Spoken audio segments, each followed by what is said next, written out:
Sonko Badwam Ahosepe Jumezido Mujizi Pado Biano ye papa and no Ahosepe Komono Mzebeche Nipa Sunkubi pa Mzonkomana man muso anje komono fa se ihu na beta se senti pe kwa mzonkomono mze ache no na zotin de Ahosepe ni yes entertainment nkomo na de bia yin abrabo no onye easy efiti anapa kwese nifa decisions say you make within the day sometimes so cry like plan no but wo baba ho do no na bibia bobom scatter chede nyama bebre tumi ye hen anya careful cry sana for mewu abrabo ndefom na so no yere bonde bebia no ibi afa atono do no ze obobo mozen ho abohen ma yetum na ya babo bro no na ya boniye mama kan chat ma say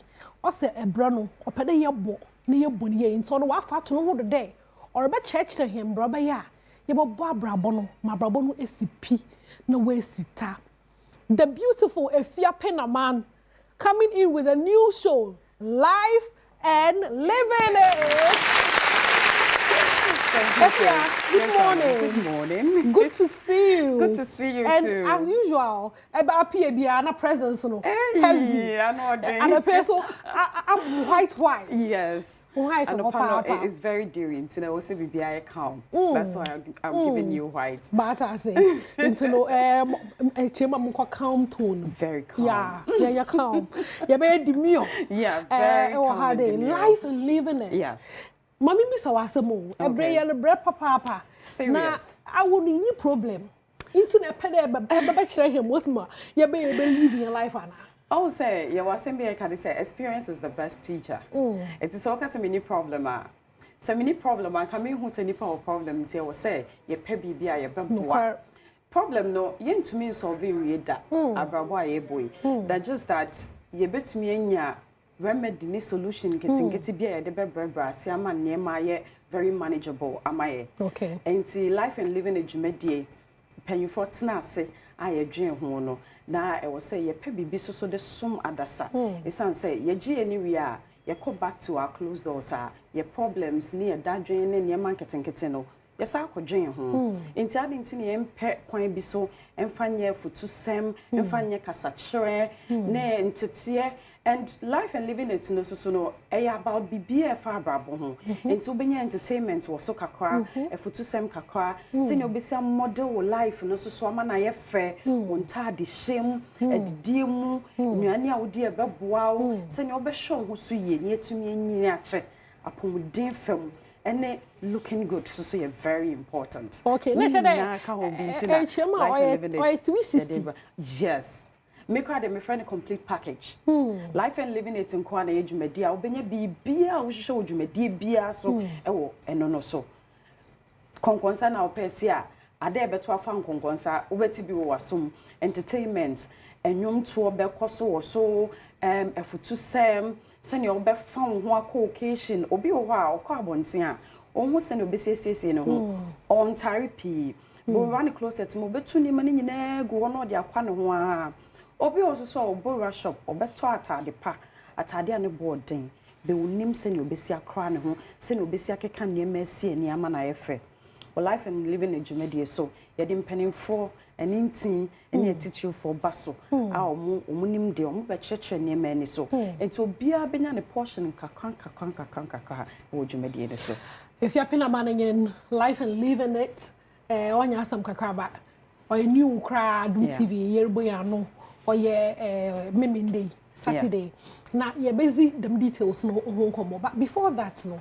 Ma yen get personal kakra because in that not me tell to my chat room and I was like wow she's so deep the way I express how every church what dream craft or your relationship issues one as I was very impressed into no mommy be said him for nini him for the school because don't mean it comes to play or say show no cry no nipa no baba tina do no obenye bipa bia ka kire he na na mu do na ade okay no mamu ye ne okay Bianca said there me a typical Kumasi girl okay Kumasi swami.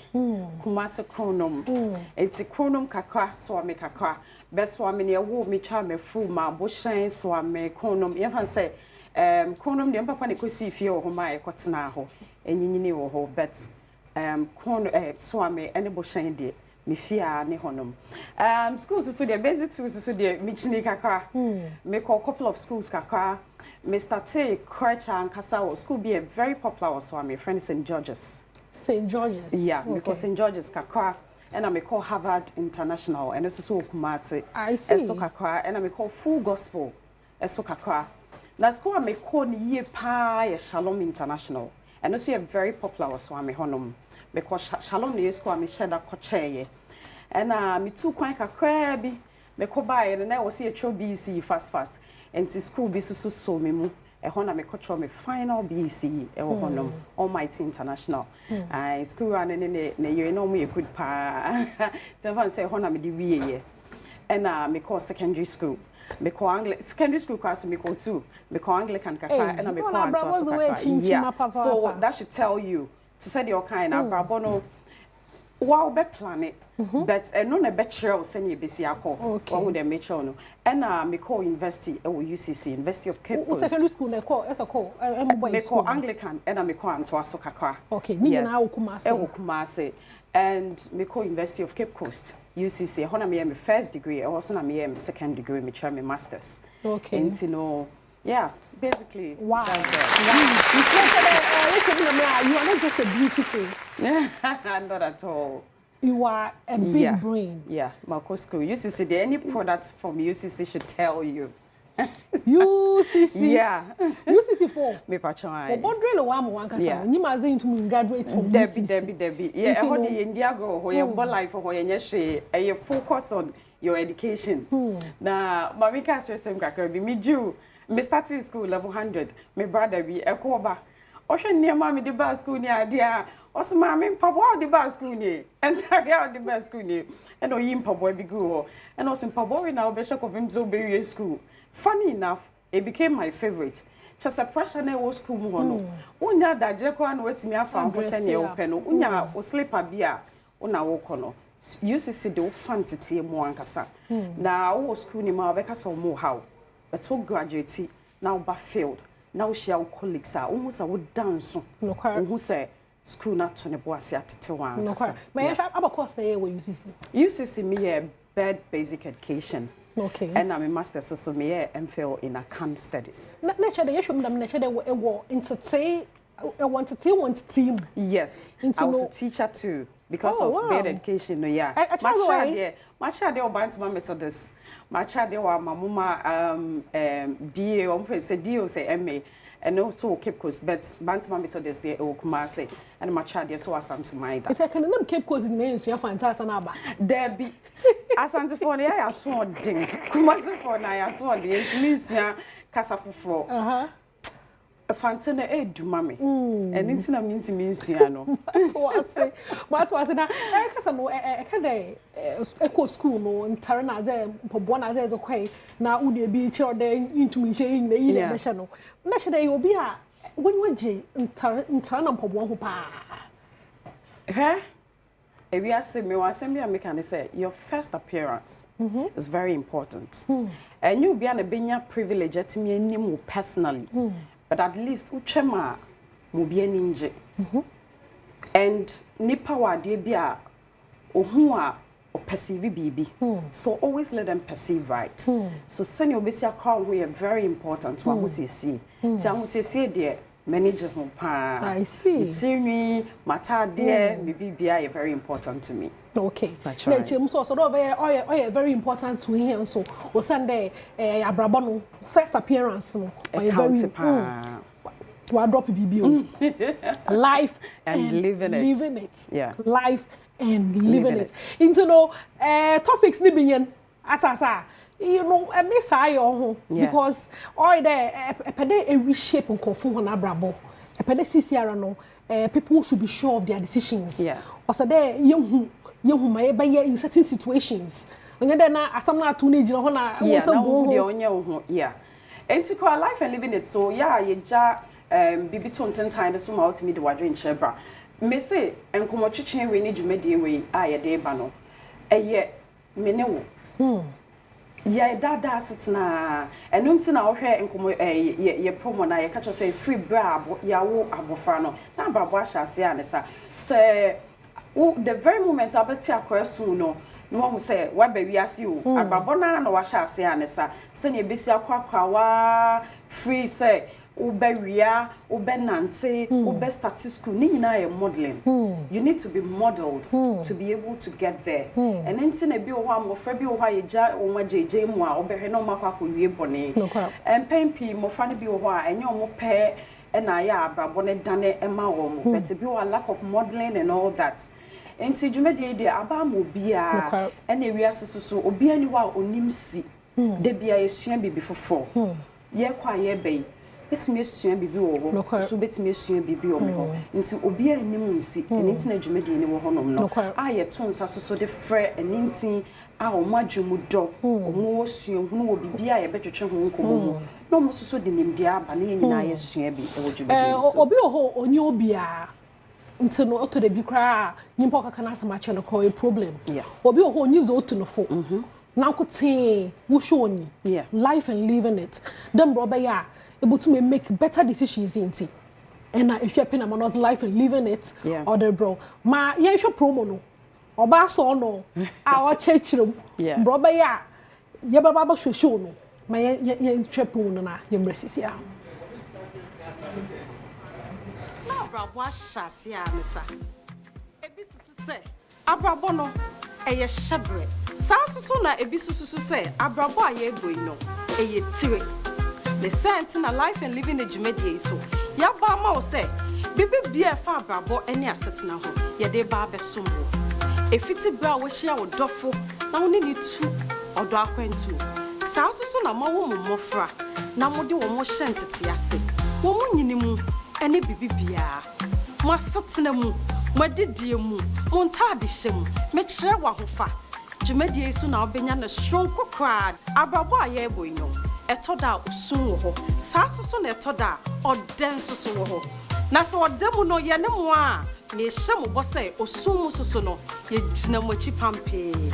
It's all about life and living it. Life and living it. Yeah, Danedi Memeneda 5th July 2025 4 p.m. ewa Adom TV so Adom TV yeah wazoyi me boni ye na chere sisi ade e bobo hena abrabo ni ye papa I me miss na me sure that waso ehwe me waso ere miss because miserable wom waso visible wom into no ye nyina ye den ye miss Saturday I ye launching the Saturday way about 4 me show for fide to a me say life and living it there me ka me kan ho asema adaje beboye to say dey make no me say a complete package bibia wo mbi ye hwa de won so bi ho a sika won ensem onya de pa opepa but onim ba bia obesource free life and living the Jumedie so ye de sanko for ne baso ye cheche bibia se bibi na si wani so na opesa wo ye nanso so ukuta usika kwa so onim ba bia obenya free on say ya to the stand say tiles won komodie efie mu asiesie se ne obesi decorate ufie ne bibia ye de ba life and living it so obi wo si fie awie se no be se fie num kwa mama na ye very classy e bi ohun video bi ohun pictures bi e fe but onim say sa de no so betimi dia buy into existence or no an life okuta scan so nim ba bia obenya free chese ye de ye twetwe enema pie free ba bia enema pa nyina ahemfie de life and living in Jumedie so if you da so pa da adwene asem no ye ka brabo ho asem no na join the glamour and the beauty side of life ababo no se nyankopon bo na oti bi bo kakra na bi ba wonsem a live it well jiwani relax maoma eni wobusu eni nje nti fie esoso na ye bebu ko chini nyina efie na obeba bi twa nti wo se efie asetena esoso ye fe ni nyina ncheche esoso bekoso efie nyame sure da adwene ye ho na atum a craft bibi nice them na as a brain but mimi said o se dem po na oba wa adwene mu da ye bibi dem okay To say the mekan no enya me nko a empanimfo titiw mefa akwanya we so ama me boss PK shout out pa sa so na me boss abu na me nhwa ne pa omo na ama me sa akwanya we ya menya privilege we say me ba be sum adasa ene obi bia efa dwumade we so nti empanimfo na tena ase ye keka bo mu ne ehu ne say enema nketenkete we esinto aye ekoso a manfo abrabom that's Adom TV ye wo ho say de ade pa be ma ewiase a na wo say yekoso ana yesom enu ntine ya craft we ya ye de brem so ye mpese obi abeyi ne TV free Adom TV what I say unya so free anopa ubenya bibia nkakwa kopem se de ne bekwa awieye kopem se week ne bekwa awieye nti de bia e wo say TV etumi da Adom TV nti one up breakfast what I say we lunch you embrace be nyaro snacks nyina ubenya bi Adom TV so package complete one and yeah the bro nti no Saturday yehwe about time 4 okay pepe me patron mama wo kwa kwenya na was inviting okay nkofo mo show ebusuafo me tonka akacho bibia say Saturday ye da ye nim ya me 5th July about 4 p.m. pepe pabo modern so be mo fidie no ada Adom TV ye pa life and living the Jumedi hontuma kese pa anya asem ketwa na every Saturday we kono the subsequent Saturdays network so ne de number 5 ebo no num pepe na de fidie ato na so Saturday we de 4 p.m. Mr. Yemfo dom mo dom na nyina nhia na yentwetwe nkomo kama ebeboaye no ho asamara nye na Afia Pinamang na etenenka wo honum na Afia sai abraboye besia ogina honum am pedeshanata abraboye besia me no fita kakwa na me de colors nketenkete eduem adequate no esan say abrabo no when you come fresh if you are waswa you are clean like a white cloth but growing up no eniema ebekoso wa abrabum no na benya stains kakwa wa abrabum and we all know that white cloth yetumi si emane yeye what I say it is so nya sa stain no watare mu a efutuo kasachire ene ntete a obenya no eno na yesi a wode besi watare no etimi get back to how it used to be. Life and living it is here for you. Nti araboye besi a yes oye oshataro white and stains colors in kakwa ededem oshakambu a no oshe here obetumi asha here won 9 fa no washa kambu won 9 bo hey asabna crazy yes life is mixture a mix of everything aye if you me thinking process me pe most my edwin nyama ho fa me pe wadwenkyere too sweet into mutumu wo de show do be too sweet be broso into no Saturday ye bo join no 4 p.m. pepe wo TV do na yem me de baba bo wo kan wo ho do into no pocho Saturday make a date with us, okay? Yeah. Shehen na yempa life and living it no ho tam na bibia boko do pepe nti after that no crash no run every Saturday. Every Saturday be life and living it also making sure so we should be but nya futu sem ya kan niam bebre enti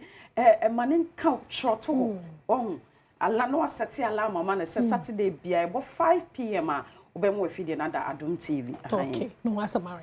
If you am da papa da ne pay as a one who said when nyam ababa te make sure me sure pa there obi also no questions about dam dwumezi when your answers and dem pono na bi bisa dey feel sure wo je wo feel sure na boto for my angel nti wanya sure dey butuma ye show no but ebeti he ewu da sana yimpa nyini wo kumase ebesi no ko UCC yes nti no nyimere ye na de bia so ye hwa yehu mosma even though abrabo ye tough no mosma for life simple na yehu da say ye bade bento ye na ye botum na yaso ya for abrabo simple da mara nti nyame sure papa de age atum de be ye exam hen memory free Saturday 4 p.m. pepe join here o Adom TV do na ye launch life and living it na bibiara bokodo kamazamo amizimi pa de e bo hwedwumezi no bo wie no na wo prayers biarebo questions bia wo wutrim na azin nyinara no nyakopo na afa dem show you do answer the nyinara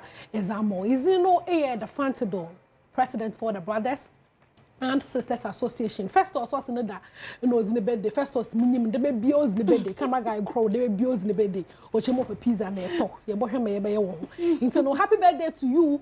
You're belated. Aye.